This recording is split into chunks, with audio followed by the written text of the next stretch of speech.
Friends, आपकी host कम दोस्त सुन रही सकी फिर से हाजिर है कुछ नए और बेहतरीन आइडियाज के साथ। तो आइए शुरू करते हैं हमारा आज का वीडियो।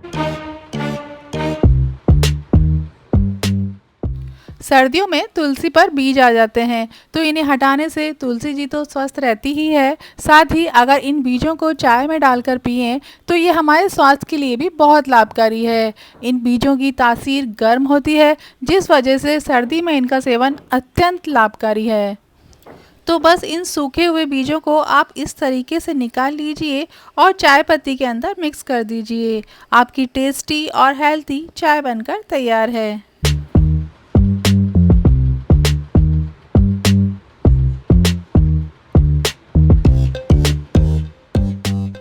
अगर आप चाहती हैं पूरी सर्दी आपके होंठ नर्म, मुलायम और गुलाबी बने रहें, तो खाना खाते समय गर्म रोटी का घी अपने होठों पर जरूर से लगाइए। हाफ आस्तीन का स्वेटर, फिर फुल आस्तीन का स्वेटर, ऊपर से शॉल, सब कुछ पहनकर हमें ऊपर से तो ठंड नहीं लगती, पर पैरों में बहुत ठंड लगती है। तो इसके लिए आप अपनी पुरानी लेगिंग्स का यूज़ कर सकती हैं। और अगर आप स्कर्ट या फ्रॉक पहनना पसंद करती हैं तो लेगिंग्स को कट करके इसे एज ए बॉडी वार्मर की तरह यूज़ कर सकती हैं। दिसंबर जनवरी में तो इतनी ठंड लगती है कि पैर ज़मीन पर रखने की इच्छा ही नहीं करती। मोजे पहने हों तो भी फर्श ठंडा लगता है। तो इस सर्दी आप पुराने सॉक्स के ऊपर ही नया सॉक्स पहनकर देखिएगा। इससे डबल प्रोटेक्शन तो आपको मिलेगा ही, साथ ही पुराने सॉक्स भी आपके यूज़ में आ जाएंगे।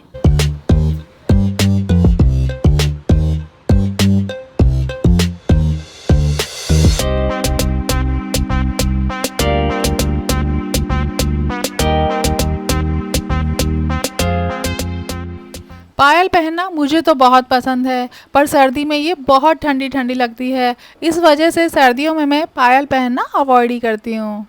इसी तरह हर दूसरे रसोई के काम में हमें हाथ तो गीले करने ही पड़ते हैं, और अगर बहुत सारी चूड़ियाँ हमने पहन रखी हो तो ये गीली हो जाती हैं, जिससे हमें ठंड लगती है। इसलिए सर्दियों में बहुत सारी चूड़ियाँ पहनने की जगह आप कड़ा पहनिए।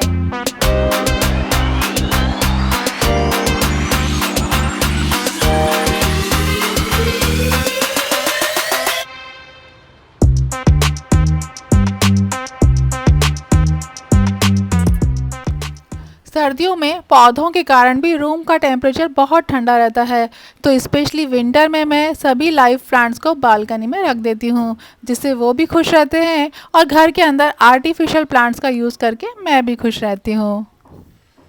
गर्मियों में तो हवा ही नहीं आती, और सर्दियों में तो दरवाजे और खिड़कियों के छोटे से गैप में से भी ठंडी हवा आती रहती है।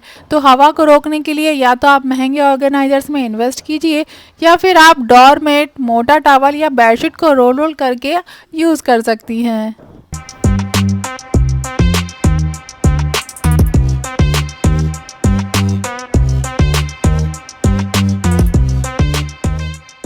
सर्दियों में थोड़ी देर धूप में ज़रूर से बैठिए। धूप शरीर के लिए बहुत ही लाभकारी है। इससे पूरे शरीर की सिकाई हो जाती है, और मुझे तो धूप में बैठकर पेपर पढ़ना या बुक पढ़ना बड़ा अच्छा लगता है।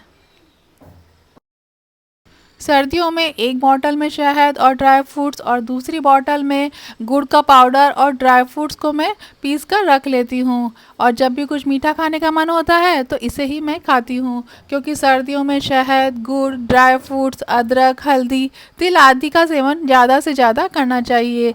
ये हमारी बॉडी को गर्म रखते हैं और बहुत ही ज़्यादा टेस्टी भी लगते हैं।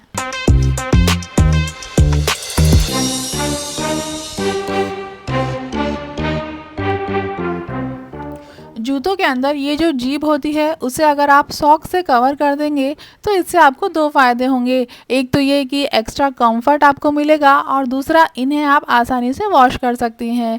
इससे जूतों की शेल्फ लाइफ भी बढ़ जाती है और जूतों में बदबू भी नहीं आती।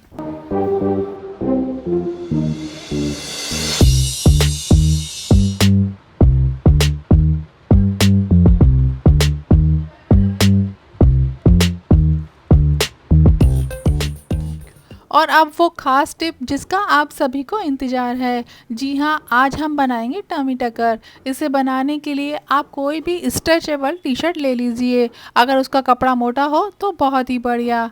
बस टी शर्ट को अपनी साइज़ के अकॉर्डिंग साइड से स्टिच कर लीजिए और ऊपर से बाएं निकाल दीजिए।